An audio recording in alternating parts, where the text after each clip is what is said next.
Okay, good evening, everybody. Welcome once again to the Meat and Potato Show Conservative Talk and Awesome Rock. I am your host, Christopher Mader, and proving once again that the Meat and Potato Show is nationwide, calling all the way from Ohio. And listen to this. This guy is not only calling from Ohio, he's calling from a town called Defiance, Ohio. So this guy definitely deserves to be on the Meat and Potato Show. Let me tell you about this guy. He's a retired GM and UAW worker, and he did not just drag the tools around. He wrote computer programs. He tooled all the parts for GM, and he also tooled parts for other auto companies.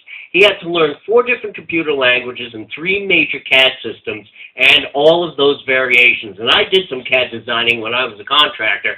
Trust me, this guy is way out there as far as even what I had to learn to do. He ended up being one of the highest paid workers in the auto worker industry. In 2012, he ran for the Ohio U.S. Senate as a Tea Party conservative Republican. He's a retired U.S. Navy veteran, and he's an NRA life member, and thank you, sir, for that. Get this, folks. He spent $3,000 on his campaign. He got 47,000 votes. That translates into 7 cents a vote. Unfortunately, he lost to a rhino plant, and we've heard that story several times from all the other candidates I've interviewed and just some of the other people I've interviewed. And, of course, the incumbent Democrat was reelected. Ladies and gentlemen, calling from Defiance, Ohio, welcome to the show, David Dodt, Sr. Thank you so much, sir. Author of the book, Awakens. Thank you, sir, for calling into the show. Well, I'm glad I got an opportunity to step in and have a few words with you folks. It's great to have you here. And Dave, I want to talk to you. We're going to talk about, it's very interesting that you sent me this bio about yourself being a GM UAW worker, because I want to ask you some of the stuff, and you know what's going on with the GM bailout and everything else. So I want to talk to you a little bit about that, but I want to primarily concentrate on the book. And let me talk a little bit about this book, The Dragon Awakens. And again, this is from your email. Is prophetic literature. It is so possible it should scare you to death. You spent 2 years researching about China, another year researching about India. So, as you said in your email, everything is possible. And your book is on Amazon, it's on Barnes & Noble, it's on Kindle, and it's even in Australia on Booktopia. Basically, the premise of the book is China will move a 1 million-man army west to the Middle Eastern oil fields. Of course, they'll promise $70 a barrel. Yeah, right, sure. And just like they'll land on the moon and promise for all mankind. And they'll kill the Islamists. You're laughing over that, I can hear you. But they have to take out India. Sir, please talk to us about the book. Tell us how you came about this. Tell us about your research. Go ahead. Take over the microphone. Well, it started out, I did all this research, and I figured I could maybe write a 40-page thing and submit it to some think tank or something. And I thought to myself, well, maybe if I wrote a novel and incorporated some of the characters into it, told the same story, gave you all the information, it would make it a lot more interesting. Especially if you're a veteran, if you're served in the Marine Corps, the Navy, Air Force, that kind of thing. You would find this more. You would grasp out of the information. It wouldn't be as dry. Let's put it that way. Right. And so I was sitting there, and so I started thinking about this thing. And I said, well, I got to come up with a title. And I was watching an old movie with Charlton Heston and David Niven called 55 Days of Peking. And then Charlton Heston quoted from Napoleon, where he said, when asked about China, he said, well, let the dragon flee, for when it awakens, the world will tremble. This is true. I thought to myself, that is the title, The Dragon Awakens. Right. So that's and then I started going back and forth about what the character was going to do and how they did it. And I started out. This is an enlisted man's story. When you use most novels, you have some lieutenant talks to a captain, talks to a colonel talks to the general, that kind of thing. Mm-hmm. And then they tell the men what to do, those kind of stories. Well, in this one, you find out how the lieutenant got the information. It was achieved by listening to what the enlisted men were telling them as far as information goes. And they follow up on what these enlisted men determine is a possible threat based on the captain's standing orders on board this one ship. Sure. And when they do that, events start to unfold. Then there's another person who's a businessman. The characters are coming in from all over the place. There's a businessman, there's a priest, there's the general of the Chinese Army, there's the President of the United States, there's the commanding officer of the Pacific Fleet. I mean, you're just all over the world, basically, in this story. And each character has a piece of a puzzle. And everybody's trying to figure out what in God's green earth is going on. And little by little, the pieces start to come together. Excellent. Isn't that awesome? awesome? That's where the dub comes. You, the reader, actually put the pieces together in your own mind. Sure, As exactly. you're reading the story. Yeah, and make you a participant. Here's the thing. I've read Tom Clancy. I've read a bunch of other war novels, conspiracy novels. They do. They write it like that. But here's the thing. A lot of people say, "Oh, it's conspiracy stuff. Oh, that's conspiracy stuff." But I like what you just said. Is how you draw different people experiencing different things. Now, individually, that person or others alongside them might say, "Oh, you're crazy. That's a crazy thing to think about." But not only is it that one person, but it's several other people disconnected, not necessarily, just working in different areas, who come up with the same thing. This is what's going on right now in our country, where everyone knows what's going on. Everyone has their own theory. Everyone has experienced their own thing, but yet other forces are saying, "Oh, don't pay attention. You're crazy. Don't worry." But yet, once we all get together, we say, "Well, wait a minute. Yeah, I know what you're talking about. Oh, wait a minute. Didn't you see? Oh, yes, I did." And so now we all come together, and that's when the puzzle pieces start fitting together.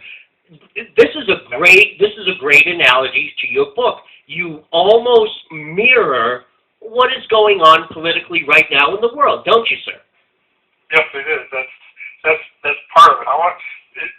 See, a lot of the information that's in this book, you won't even hear about on the news or in the newspapers. They haven't paid the least bit of attention to what's going on in China. I mean, how many people know that they have a stealth bomber and a stealth fighter plane? I mean, it's one of these things that nobody's it's never been brought to their attention. Read my book. I just read a report. I've been following some of that. I always follow all the feeds. Some of the stuff I have to throw away, but I always pay attention to what it is. Supposedly, not only have they landed a probe on the moon, and they've already launched their own space program, and I told you that earlier. When they land on the moon, you think that for all mankind is going to apply to the Chinese? No. Once they land, it's going to be like, "Yep, this is ours." But China is now undergoing a huge naval buildup. We're talking 500 ships. I mean, I think the United States has plus or minus 300. We got another couple hundred in mothballs waiting just in case. But they're building a brand new fleet. And go on. This juxtaposes into your book also. So go on. Take it from there. You're right. And the thing is, it's being paid for by you and me. Yeah. We're buying it. Yeah, we're buying their plastic dog food. You buy a product. Yeah. You buy a product, and a percentage of that goes to their defense thing. And not only that, some of the factories are actually run by the military. And the workers in there are military people working in the factory. Sure. And you understand, I lay out how the Communist Party military, People's Liberation Army, what their hierarchy is, so that even at the municipal level, they have control over the society. but they're terrified of Western influence, and they have a real problem with population. And this was discovered by Mao, decades ago. Yeah. And then he tried everything. He tried birth control first, and he tried one child per family, that kind of thing. Infanticide and everything And else. nothing works. Nothing works to keep the population keeps growing. And the amount of agricultural availability as far as land goes hasn't changed in hundreds of years. If you look at a map of China, I mean, it's mostly desert and mountains. You can't grow anything on it, and you can't, you have to climb these stupid mountains to get in the way. So they have to move. They have to get land to feed their population, and they need the natural resources such as oil. And right now, or not right now, a couple of years ago now, it's been, they signed a contract with Myanmar. You know what Myanmar is, right? Yes. That's what they call Burma in the old days. Sure. They have a refueling depot for their Navy right there. Amazing. And of course, Myanmar has... In the Bay of Bengal, they have a refueling depot for their fleet.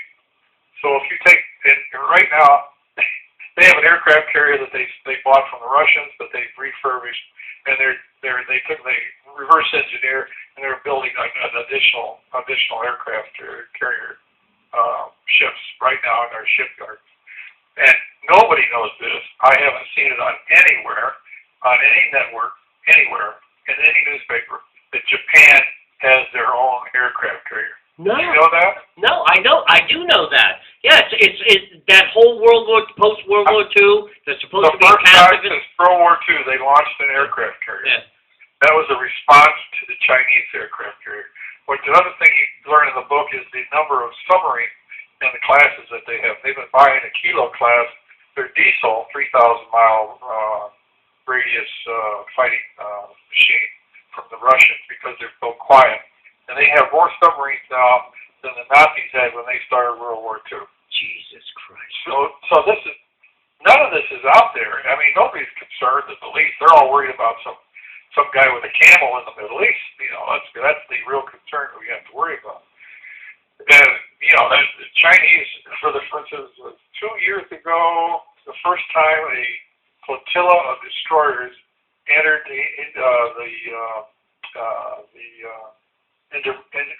went to Bombay, or Mumbai as they call it today.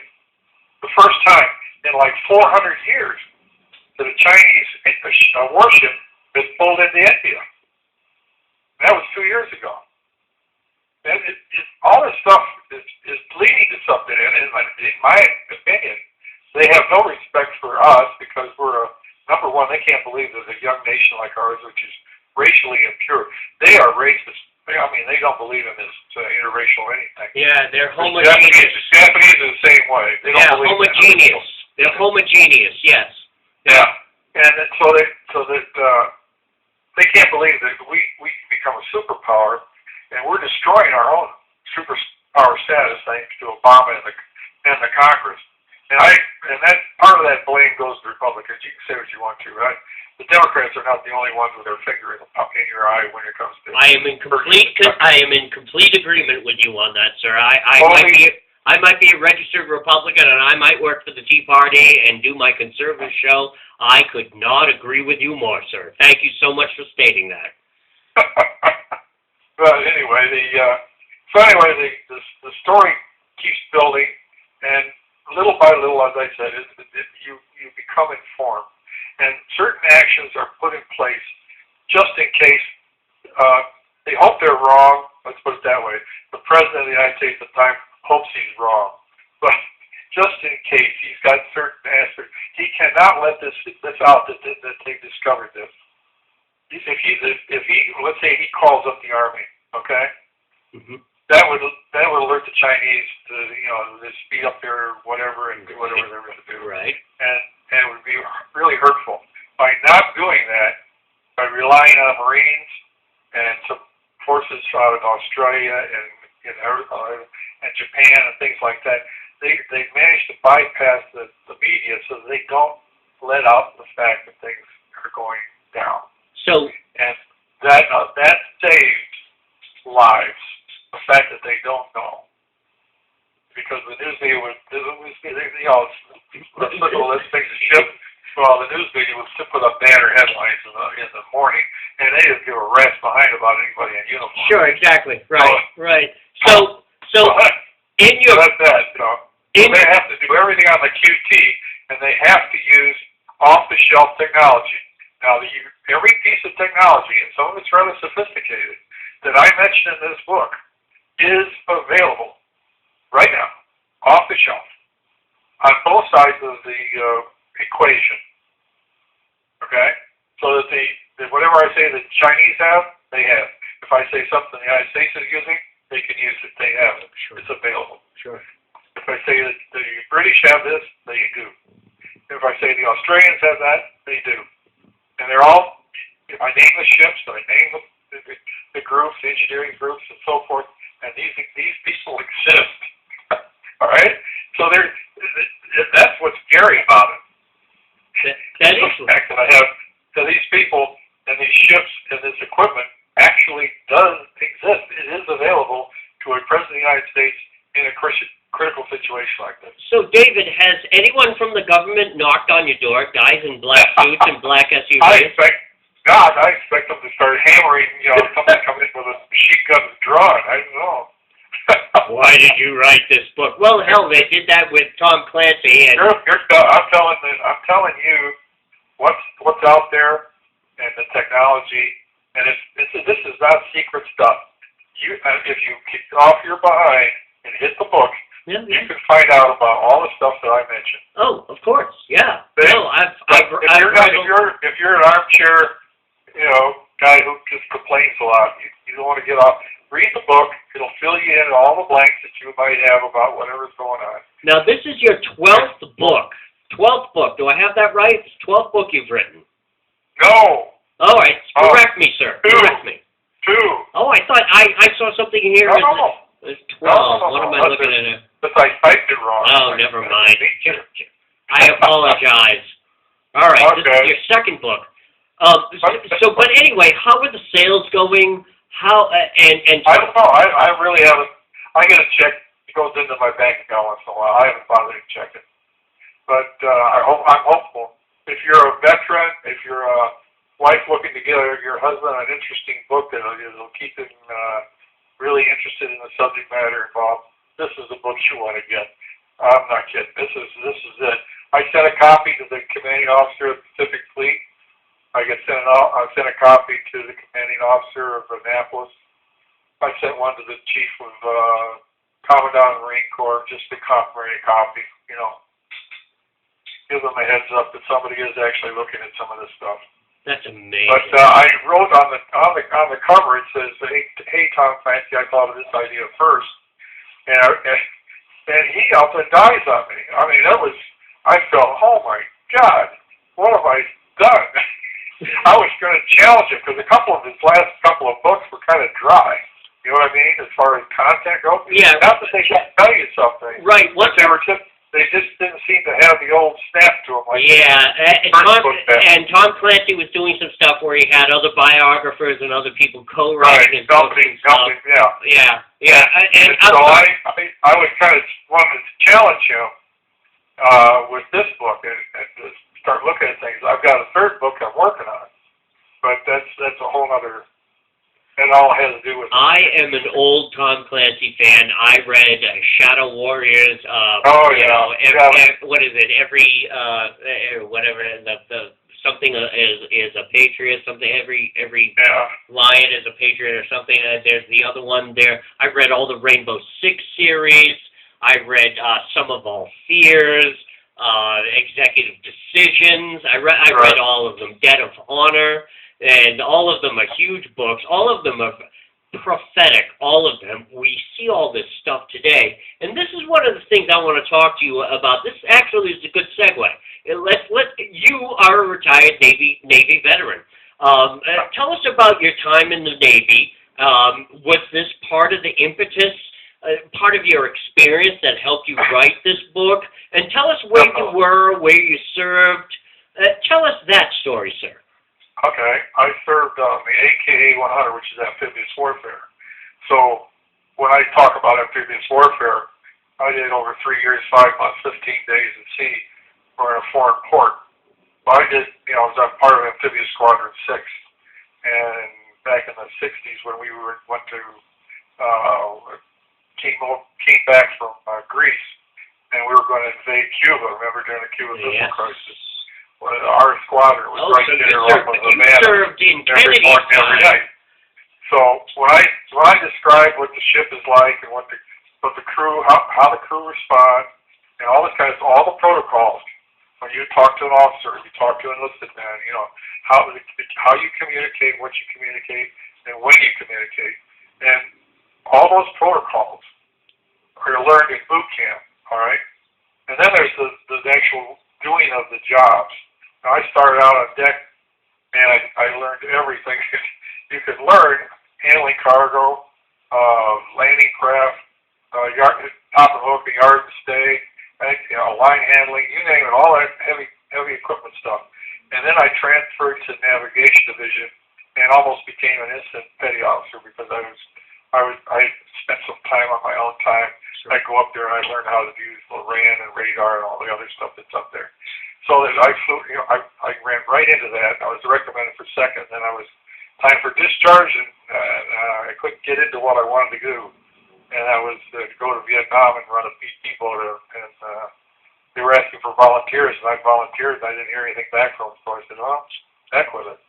But as far as the people in the book, I can use last names, okay? I can't call, Fred Jones. I can call him Jones. Sure, I can call Milligan, but that kind of thing. But I cannot use the first name without their permission. So the fact is, on my ship, everybody was known by their last name or a nickname, and I followed that concept through in the book. Where one time in the book, where I said this new guy was talking to one of the radar men, and he made a comment. I don't know why I made this comment when I wrote it down, but I said, every radio man is known as Sparks. Every boatsman mate is known as Boats.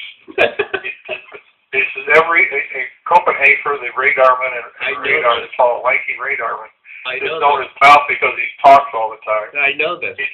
And I wonder someday if I'm going to get a nickname, what it would possibly be. And I put that in there, just threw that line in there and left it there. And later on, when things went the way I wanted, where it went, he gets a nickname. And that all goes back to the first chapter. And I said, wow, I put that in there, and now I came through down here, and I'm 20 chapters down, and I came right, hey, that's okay. In each chapter of this book, you're in a different place or a different time, talking to 4 or 5 different people, characters. Like I say, each character has a piece of the puzzle, and they don't know they have the puzzle. And as they communicate, as communications filter down, and somebody starts to ask the right question at the right time, then information is revealed. And then when that information is revealed, then the powers that be have to act on it. And each chapter is a segment in time. So it makes, this day starts off on this day, and maybe a week later, things kind of, you don't think it's important. All of a sudden, it's the next chapter. But now it's not important yet. Third chapter, wait a minute, that was that thing that you talked about in the first chapter.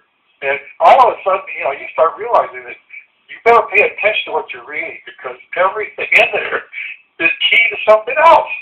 And it falls in, all these little pieces of the puzzle fall in slot after slot after slot. Let me stop you there. Let me stop you there. I had the pleasure and the most distinctual honor of talking twice on my radio show when I was at WCUW to Commander Kirk Lippold of the USS Cole, and I read his book Front Burner.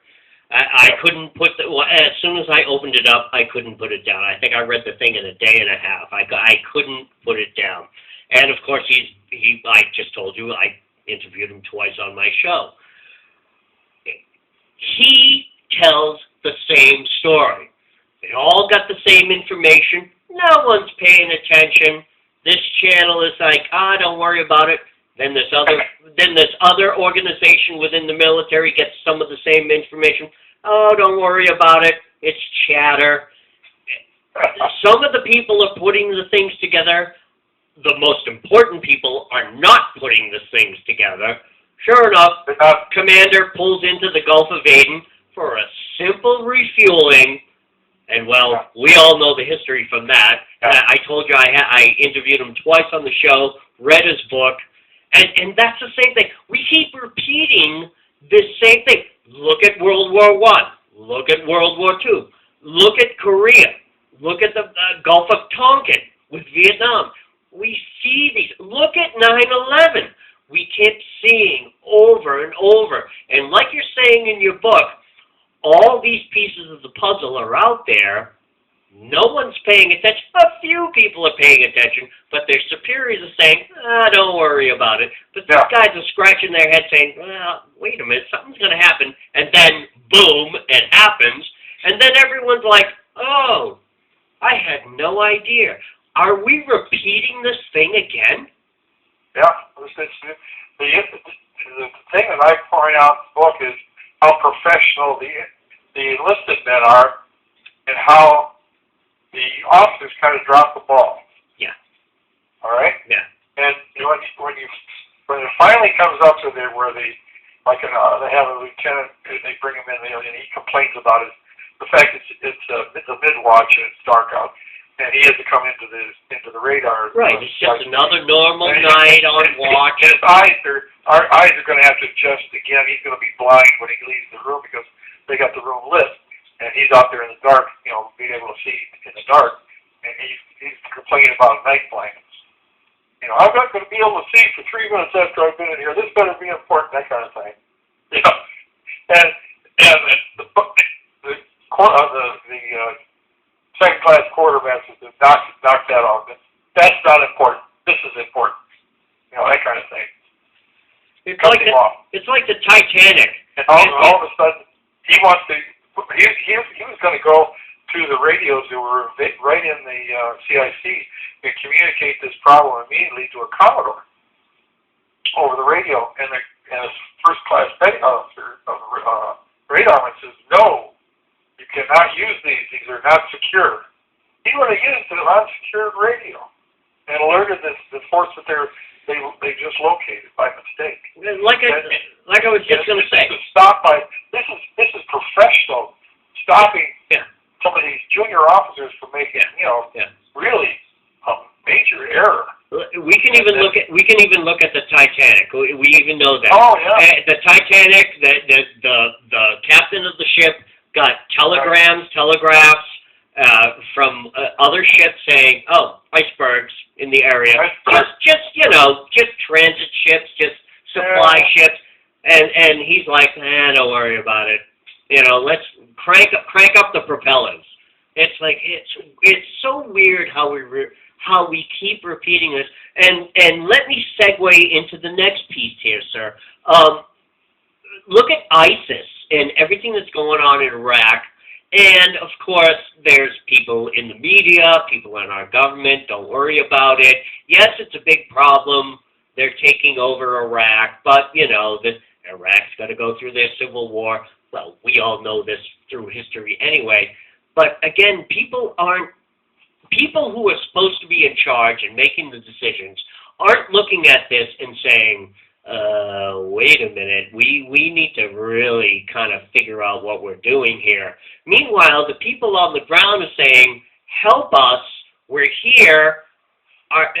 There are true American troops in Baghdad at the base being shelled, and we're looking at another Benghazi only times 10, times 10, times 10, aren't we there, sir? Yeah. What I really am surprised at, and I'm serious when I say I'm surprised, at the lack of knowledge of history that this country has gone through, the mistakes that we made, and then you should think, well, you made that mistake, and you should take corrective action. And they don't. They keep making the same We stupid never mistakes. have. Oh God, you just want to go over and slap them. I think I can give you an example. Back in 1940, okay, before we were in the war, the Germans were in Libya. They were headed for Egypt, okay, and they were being supplied from Italy.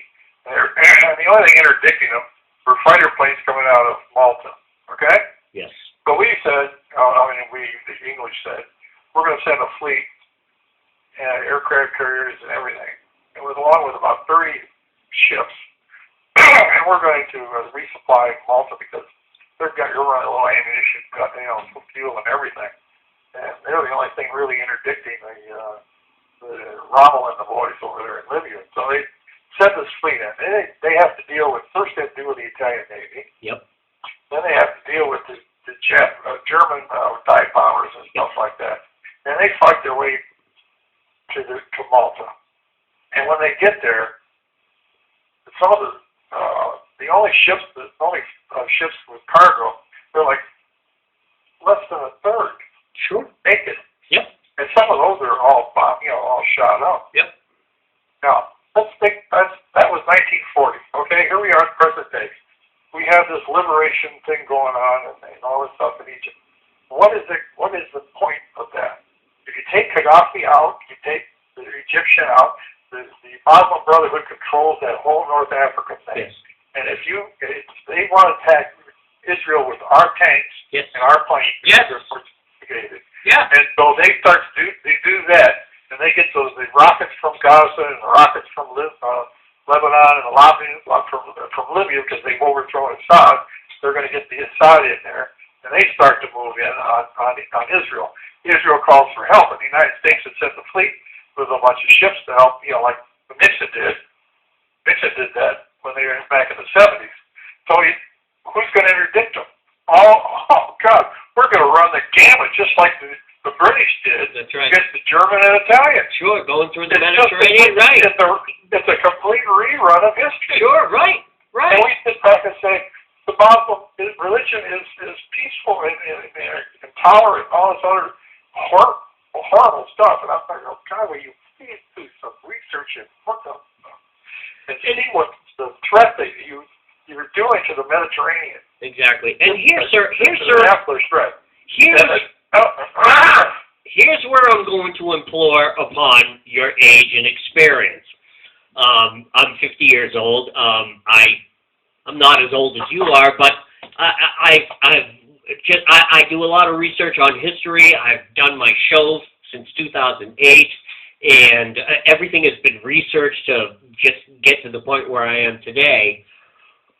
Again, we keep seeing this. We know our history, and we're working in the Middle East, and we have this policy of trying to placate Islam and trying to placate, trying to make ourselves seem more friendly, trying to negotiate, yet anybody who knows anything about Islam knows that under Islam is that when you placate, when you negotiate, you are seen as weak, and you are seen as you're losing the war, which is why they're stepping up their game. Let's look at what's been going on through our present administration. Okay, he's going on his drone war, but there's no ground game. There's no offensive game. There's no actual... about anybody that stands up to the Muslim Brotherhood. And he and the Democrats are determined to get, I don't know what's in it for them. Are they getting petrodollars into the Democratic Party? Is that the deal? Yeah, I'm trying to look for a way to justify what they're doing. And here's the thing that I don't think... I don't know what it is. It just doesn't make sense. Obama hates the United States and he hates Israel.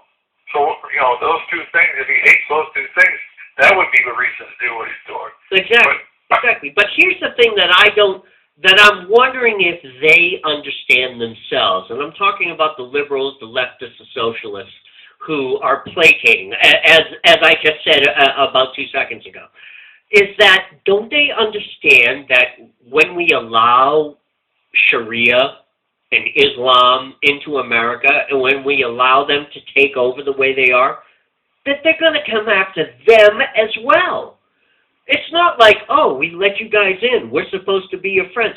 Guess what? You guys are going to get your heads cut off just alongside the rest of us. Do they not understand this? No. It's like the Germans in World War in the 30s. The army will control Hitler. This will control Hitler. The church will never allow this. The politicians that aren't the Nazis will stand up against Hitler, and the business community will stand up against Hitler. And when it got all said and done, nobody stood up against Hitler, and everything went down the toilet. Sure. Yeah. The business community thrives as long as you got the little lapel pin that says you are a National Socialist Party on your. You got contracts from the government. You didn't care. You're making money, and all the money that they owed, all the banks in the world in Europe for reparations for after World War I. When the army moved in, the first thing they did was burn all the records so they could collect all the money, and then they took all the gold out of there and put it in Swiss bank accounts for the leadership in the Nazi Party. I mean, it's a rerun of the same thing. And think about it. This man, Obama, came into power with nothing. I mean, he had no money at all. Yeah. He didn't have a dime to his name. It's called the Manchurian Candidate. United States Senator, and he had a gift for gab and a big smile, and that was it. And now he's a multi-millionaire, it boggles the mind. I want to get on that gravy train. How do I do that? How do I make that happen? Oh, God. And Hillary's the same way. Think about it. She and Michelle Obama are both lost their law license because they engaged in, Michelle was in an insurance scam, and Hillary and her husband were both involved in a savings and loan scam where they didn't pay taxes. It cost them their law license. It cost Michelle Obama her law license. I mean, and when Hillary, the daughter, what's her name? Chelsea. Chelsea. She marries this guy. She's already a millionaire. Right. No, not that.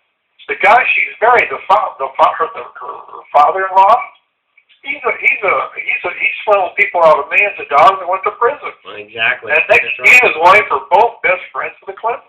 It's unbelievable. I mean, how low do you have to go? And the only thing left is if you were a drug dealer. What's left? That's about as low as you can go. Next step up is you're just a swindler who swindles people out of millions of dollars out of people's pockets. It's so crooked. You're but right. Here's your next. This thing on the border. I'm going to let you in on this. This is my 2 cents worth about people. Go ahead, sir. Okay? They're going to pack up these people. They're going to send them to various states where they have a political agenda. Yes. They need to vote. Yes. Here we Once go, they get there, they're going to get their ID. They're going to vote in the 2016 election, and they're going to keep control of the Senate. That's right. That's right. That's the key. That's it doesn't matter if they lose the White House. They won't get a damn thing through the Senate. That's and right. the economy will probably end up collapsing because it can't keep sustaining it with Listen, David. Yeah. You have years of life experience. UAW worker, Navy vet, NRA. You've written. You're a historian. You're an intelligent man. I've been working on the side doing my show. Many people that have come on to my show, they've all got the same story. We all know this. Who the hell are these people who come poof out of nowhere, almost like a magic trick, with nothing, and boom, they're in power, they've got money, They're making all the decisions. People like you and I who have brains, brawn, and intelligence, and we know what we're talking about, don't pay attention to those guys. Don't pay attention. Pay no attention to that man behind the curtain. There you go. Okay? Yeah, pay no attention to that. Watch the smoke and mirrors. Now, my first book was called, and this is on Amazon and Kindle, by the way. Yeah, you wrote about that. You were just saying that your grammar and everything was wrong. You wrote it about a diary. Go ahead. Tell us that story. At GM, every supervisor, general foreman, superintendent, has what they call a day planner. And in it, they have what they expect to be done, things that happen, who was assigned to do what, all that kind of stuff. And they put it all in there, and they keep books of it for every year that they work at General Motors. And so I said, well, Howard Dean, who was the president, head of the Democratic National Committee, yep, back in 2007. I read several of his stuff, too. Yeah, go ahead. So the book is called The Howard Dean Diaries. I read that book. You read it? I read it, yes. Go ahead. Please, tell my audience. Anyway, wait till you hear about this. It has every kind of mistake you could make. It was just like the guy sat down at the end of the day, he's tired, he's put up with a bunch of crap for God knows how long, all day long, and he finally types in maybe a paragraph of what happened that day. That's it. If you wanted to really emphasize a word, he capitalized the whole word. And if he didn't bother to put the right punctuation or any punctuation at the end of it, he didn't care. It's only for him to read. But in that front part of the book, there are 20 points to success. And I made those 20 points up, and I'll tell you what, you talk about prophetic. You read those 20 points. And in that book, whenever I found something that related to one of those 20 points, my parentheses, number 1, number 7, number 19, parentheses. And you go back and see it. And everything in that book actually took place. Everything. So let's talk about the $250,000. We're not going to tax you if you earn more than $250,000. Right. Oh, God, in 2007, it wasn't $250,000. It was, and every one of the candidates that were running in the Democratic Party, there were about 10 candidates at that time, all agreed it was $150,000. Right. In 2008, they raised it to $250,000. They lowered the bar. Yeah, they and I quoted parts of a book that I got from my daughter-in-law, and from Phil Jones, who wrote about change and all that kind of stuff. I put that in the book, which is actually you get the book, you get that book, and start reading what this guy has to say about communication, and it's exactly what I put in the book. There's only one thing in there, which is supposition. Well, actually two. The 20 points is supposition, which is based on logic and just observing the Democratic Party. Okay, that is, but it's supposition. The only other supposition I have was the John Kennedy's airplane crash, and I looked at that and I said to myself, when a Kennedy decides to learn something, whatever it is, when he's finished, he's almost an expert. Okay? He doesn't go halfway about anything. I don't care what it is. The Kennedys are just that way. And I like them for that fact. But then when you get to some of the Kennedys, they get this left wing, I'm going to, slowly I turn, but step by step, inch by inch, and then they go totally left. I'm surprised they can make a right turn in traffic. I suggest, well, because I read All People magazine about his wife and all that kind of stuff, I said that the wife and his wife's sister were in the plane, and they were ragging on him, and she told him, and she wanted a divorce, and he said no, and she said, it doesn't matter whether you want it or not, I'm going to divorce you, and I'm going to take your trust account and all that kind of stuff and screw the Kennedy family and all that kind of stuff. Yeah, she went on and on and on about it, and he said, the heck with you, and he rolled that baby over and plunged it right into the ocean. Now, this is the unofficial account That's my unofficial, strictly unofficial, based on the fact that his wife was a cokehead, and we know all that. that kind of stuff. Yeah. So anyway, that was the only supposition in the book.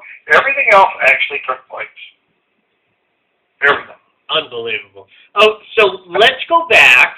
We're gonna draw into one last thing here, and then we'll wrap it up in a few minutes here. Let's talk about your time when you worked with GM, and you were a UAW journeyman. You worked in retooling the factories. Sir, you were there. You were on the floor. You were punching the computers, working with the guys, everything else. You were there in the factories working on the floor. Even though you say, I did not drag tools around, you got your hands dirty. You were there. You were there on the floor. For 10 years. Okay, you were watching the cars roll down and get built and everything. This is, So what's going on? The bailout. As you here we go. I've had. Go on. Take over the microphone again, sir. Okay. I worked 10 years in production. I did every god-awful job you can think of. Sure. Pouring iron, right out everything right. you could possibly do. I did it. Okay, then I went back to school, went back to the University of Toledo.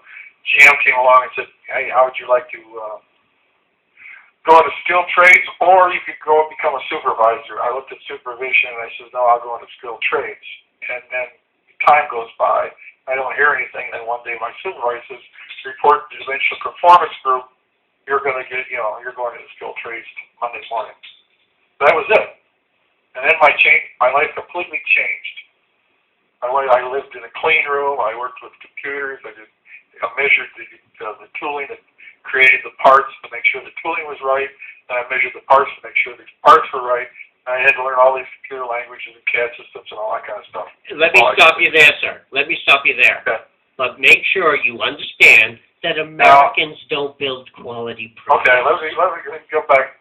Your question about the whether the bailout was worth doing. Okay. The people that say don't bail GM out, we're not looking at the big picture. All right. You have no idea. Just saying no to General Motors is okay. No to General Motors. That's 400,000 people. That's no big deal.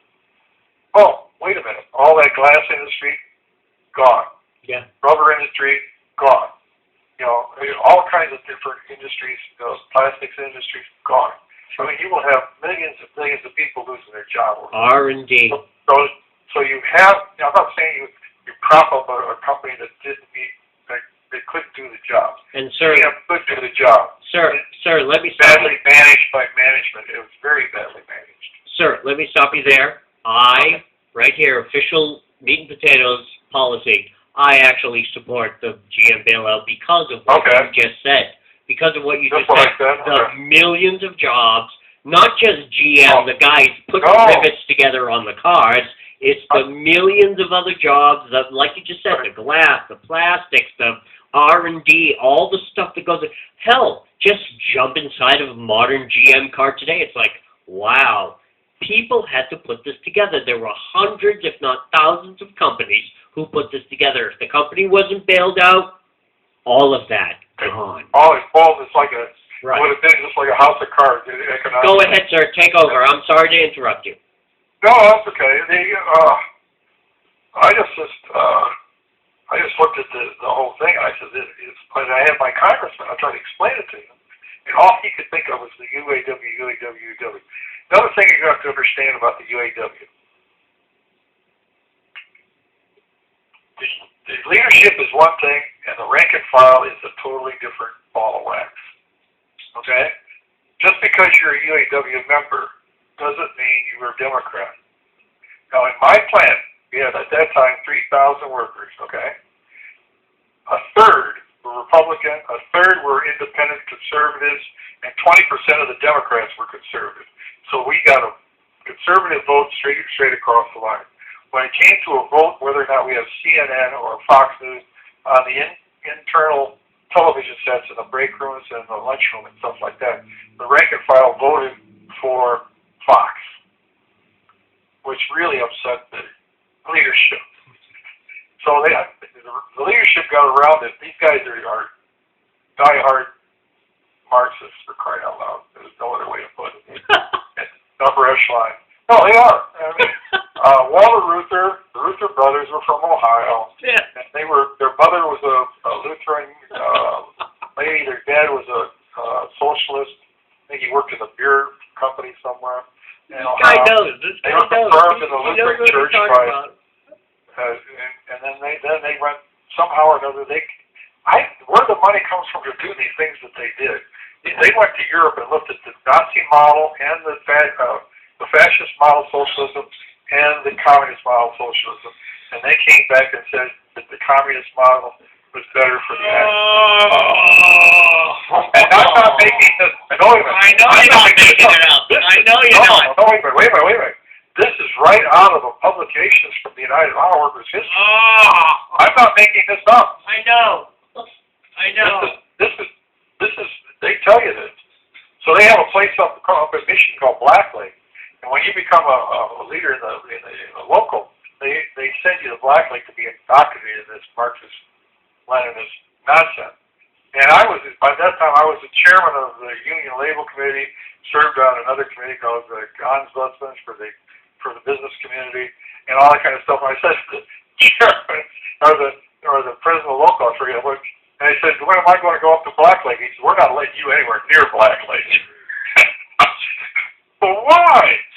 You know damn well why. It never ends, does it? Wow. I said, fine. So I get up in front of the union, and I have the union leadership promoting a position, and I go up against them on the position. And we have a debate right there in the union hall in front of everybody. And when I get done talking, they rank and file voted, and they supported me. And one of the guys went up to the president of the local and said, somebody ought to take that big SOB out. And he says, I'd like to meet the guy who could do it. So I had the support of the rank and file, so there was no problem. I was never going to get in any trouble with the union. But the union knew exactly when I stood first square for protecting the paychecks of the rank and file membership. And that's the position the Republican Party should take instead of this adversarial position with American workers. Yeah. Now, right now, let me explain something. If the union gets your union, what's the number one reason for a union? Protect workers, protect health care, safety. No. Oh, see, I'm wrong. Number one reason to have a union, and the purpose of the union is to collect union dues. Yes. That's the number one. See, I'm thinking altruistically. I'm thinking, the original purpose. Listen. See? Hear me out. Okay. All right, I'll make my point. Go ahead. You take the union dues, and they support candidates that will support their socialist agenda, which means bigger government, which means they have to raise taxes to support the bigger government, which means the rank and file take less money home because their taxes have been raised. And then they go back to the union leadership and say, hey, our purchasing power is down, we got to have another pay raise in the next contract. And it keeps rotating back and forth like that. You get the pay raise, the money goes to the union dues, then it goes back to, they increase government, and they increase the government spending, and then purchasing power goes down again. And it's a vicious circle that goes round and round. And not too many rank and file members realize that basically the union is the reason they're losing money. Where you have over here, in another auto industry client here in another state, and they don't have a union, and they make the same dollar for dollar thing. Is this what you see? They get the same paycheck, and they get more money. They get more bang out of their buck. Right, exactly. They're not paying the union dues. Then another thing happens. We've had workers shut down from a plant in New York State. They came to Ohio. When they got to Ohio, they got their first paycheck. He says, "My God, look at it. We're making so much more money." And they said, "Why?" I said, "Because this is a Republican state, and they don't spend money like it's water. So your taxes are down here compared to New York. Why would anyone want to work in New York and take home another $100 less out of your paycheck. It doesn't make sense to me. Is this why you see private unions, UAW, other work, steel unions, everything else, that their numbers, because I've seen those reports in the news, that their numbers as far as membership and dues paying, all of that is falling, whereas with government stuff, that the SEIU and other government employee unions, that stuff is growing. But does this coincide with what you just said about why union dues in private, like the UAW, is dropping, why it's falling? Union, yeah, the rank and file are getting smaller and smaller because the jobs, the older jobs, the less sophisticated jobs are being taken over by they're outsourcing some of that work with some non-union shops, and then on the other hand, their robotics has also helped a lot, which has standardized the manufacturing and assembly areas which were usually high intense labor jobs, and you take those out, and you take a lot of jobs out right away, and that's a sad thing. But the manufacturing, I'll tell you what, if you want what's that, balance of payments? You ever look at the balance of payment sheet? Where what we manufacture and export versus what is manufactured and export brought in, and you compare the two numbers, and you say, well, we're down here or up there and all that kind of stuff. So the thing is, the balance of payments numbers that we generate are phony because we also export oil, and those export numbers are added to the balance of payments that we create in the United States. So that if you took the oil out of it, you would find how crippled the American manufacturing industry has been just devastated. And David, you live in Ohio, so I mean, you know Ohio, and I don't live there. I just read and understand. Ohio's a depressed state. You know, you go around Cleveland, everything else. You see the boarded up buildings. I live here in Massachusetts. I'm in Worcester, Massachusetts. I was just talking to some people here. I just did an interview with a guy named Vincent Cogliano Jr., who's running for U.S. Congress here in Massachusetts. Even he knows it's like, and he's an old guy like you and I. He's 57 years old, and so he grew up in a different time where it's like, I want to start a business. I want to make myself something.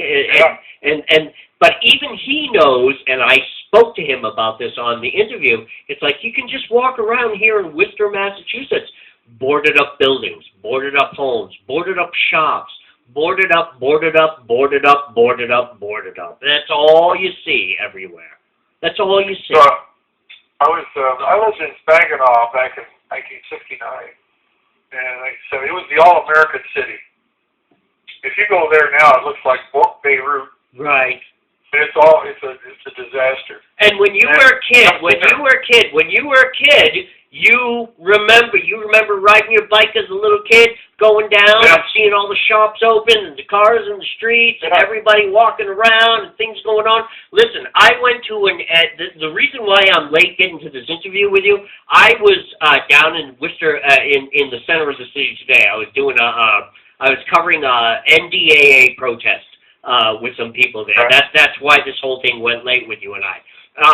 My editor called me at the newspaper, you got to cover the story. So I went down there, and one of the things that one of the protesters said to me, it's like, what's going on with the city? It's Saturday afternoon, and it's crickets. We're in the center of an industrial city. There's no cars, there's no people, there's no nothing. We're in the center, right in front of City Hall, and it's crickets. This is the thing. Like you said, you live in Ohio, Cleveland. Hello, what is going on with our country here? What I don't understand, okay, I know a lot of Tea Party people, and I communicate on my Facebook page with a lot of people, and an awful lot of them were all gray hairs. You know what I mean? We remember that time. Where are the young people? Where are the high school students? Where are these young college kids? They're being sidetracked by what? That they can't realize that something horrible is happening to the country. And they don't know anything, and they don't. I mean, I watched that thing, Walter's World, was on on the other day. Right. I just wanted to go down there with a whip and just paddle there. Yeah. But I mean, they were so stupid, and I'm sitting there going, God Almighty!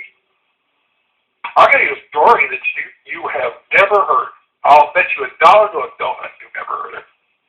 It's okay, ready? Yeah. It's sad. It's really sad. It's sad. And you won't find this in a history book. You know what I mean? You have to dig to find this story. The War of 1812. Everybody knows about New Orleans. Everybody knows that Washington was burned. And we also know we had the Battle of Lake Erie and all that kind of stuff. But here's what you don't know, okay? After the British burned the White House, they were reassembled, and all of a sudden it started raining. I'm talking 4 or 5, 6 inches an hour. There was almost like a tornado. I know the story you're telling. Well, you know the story? You're one of the few people I tell the story to. What? And the lightning strikes, over 100 lightning strikes, killed hundreds of these guys. They started leaving. They started heading back to their ships, and the tornadoes hit them. And after that, a 90-mile-an-hour wind came along and just knocked them flat on their face in the mud. And they crawled to the Potomac River where they were trying to board their ships. And 2 of the ships their anchor chains broke, and they went aground. And there were so few of them left that they managed to climb aboard some other ship, and they get the heck out to sea. And they come around, and they go pull into Baltimore, and they have the Fort McHenry standing there, not letting them in. Right. And that's when we get the Star-Spangled Banner. That story, you have to dig. You don't know that story in American history books. Exactly. And sir, you and I are patriots. We know our history. That is called divine providence. That is what our country, our republic. They don't want that story out about divine providence. Yeah, they don't know that. No. They don't know that at all. And this is the thing about today. They don't understand that. They don't understand that it is within you, the individual, the person, and the individual person will even say, well, the government's going to stand in my way. Well, I got to get the permits. Well, I got to do this. I got to do that. And they're absolutely correct. And this is the problem. It's like this is not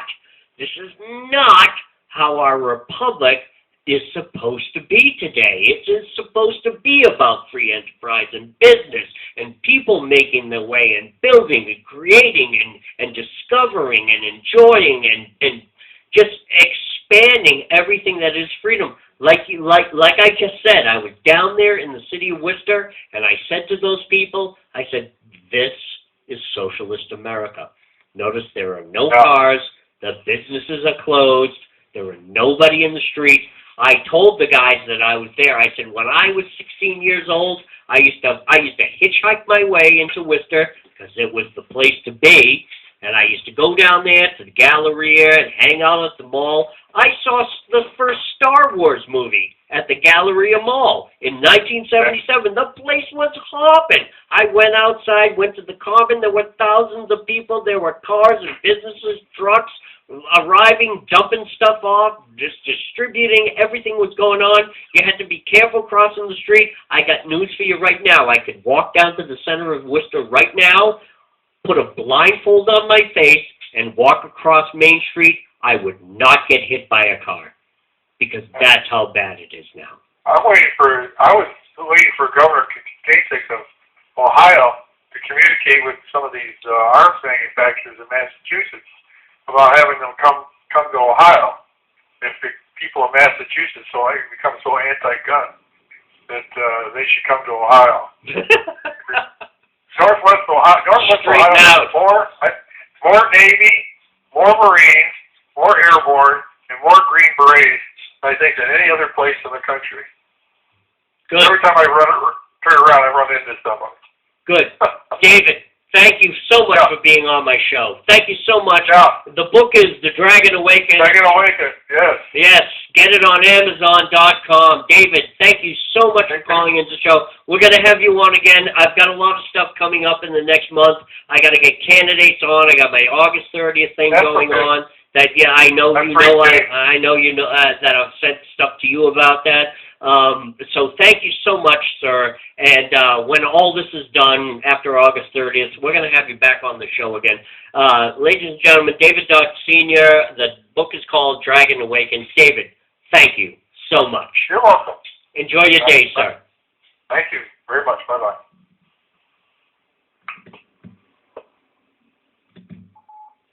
There you go. Old Navy vet. There you go.